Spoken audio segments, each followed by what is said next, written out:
हमारे परिवार के लिए ऐतिहासिक पल है। जो देवीलाल का परिवार पुनः इकट्ठा हुआ है, ये फैसला जैसे चौधरी साहब कह रहे थे बहुत पहले हो जाना चाहिए था, मगर समय को कुछ और मंजूर था। आज भी परिवार एकजुट हुआ है, इससे बहुत ताकत मिलेगी। दोनों सीटें हम बड़े जन समर्थन से जीतेंगे, बड़े मार्जिन से जीतेंगे। वर्कर में एक अलग तरह का हौसला है। आज वर्कर की आंखों की चमक ये बता रही है कि परिवार के एकजुटता की खुशी और सब ने जो मुंह मीठा किया है, ये दर्शा रहा है कि ये रिकॉर्ड बनने जा रहा है। दवाड़ी में भी, रानिया के अंदर भी, और ये दोनों जुड़े हुए क्षेत्र हैं। वो जब आप टेलीविज़न पर टैली चलाओगे तो चौधरी रणजीत सिंह और दिग्विजय चौटाला जो है, दादा पोता ऐतिहासिक बहुमत से जीत करके आए। एक गठबंधन कल हुआ है गोपाल कांडा और अभय सिंह का, क्या रिएक्शन है? भाई ऐसा लगता है कि इंडियन नेशनल लोकदल के नेताओं ने बिल्कुल सरेंडर ही कर दिया है। जो पार्टी हुंकार भर रही थी 90 सीटों पर चुनाव लड़ने का, वो 50 सीटों पर चुनाव लड़ रही है। 7 सीटें फाइल नहीं कर पाई कैंडिडेट। कितनी कमज़ोर बात है इंडियन नेशनल लोकदल। और उसके बावजूद गोपाल कांडा के जाकर के और उसका समर्थन मांगना, गोपाल कांडा जी के सामने गिड़गिड़ाना, तो ये दर्शाता है कि अभय सिंह जी की अब राजनीतिक हैसियत क्या रह गई। कांग्रेस बीजेपी की ओवरऑल स्थिति क्या देखते हैं?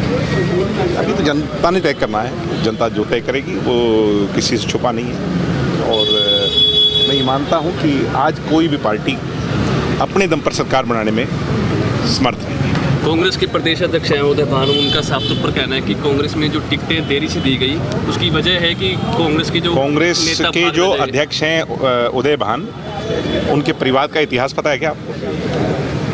वो इसलिए दी कि आया राम गया राम ना हो जाए। हमारे परिवार के लिए ऐतिहासिक पल है।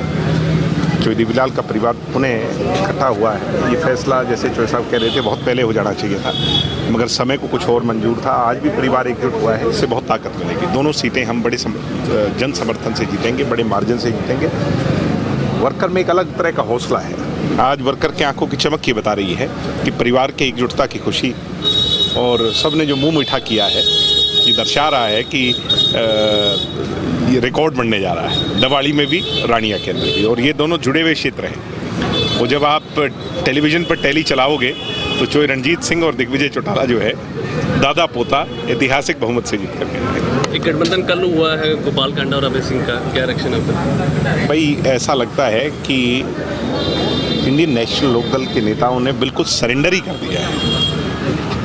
जो पार्टी हुंकार भर रही थी 90 सीटों पर चुनाव लड़ने का, वो 50 सीटों पर चुनाव लड़ रही है। 7 सीटें फाइल नहीं कर पाई कैंडिडेट। कितनी कमज़ोर बात है इंडियन नेशनल लोकदल। और उसके बावजूद गोपाल कांडा के जाकर के और उसका समर्थन मांगना, गोपाल कांडा जी के सामने गिड़गिड़ाना, तो ये दर्शाता है कि अभय सिंह जी की अब राजनीतिक हैसियत क्या रह गई। कांग्रेस बीजेपी की ओवरऑल स्थिति क्या देखते हैं? अभी तो जनता ने तय करना है। जनता जो तय करेगी वो किसी से छुपा नहीं है। और मैं ये मानता हूँ कि आज कोई भी पार्टी अपने दम पर सरकार बनाने में समर्थ है।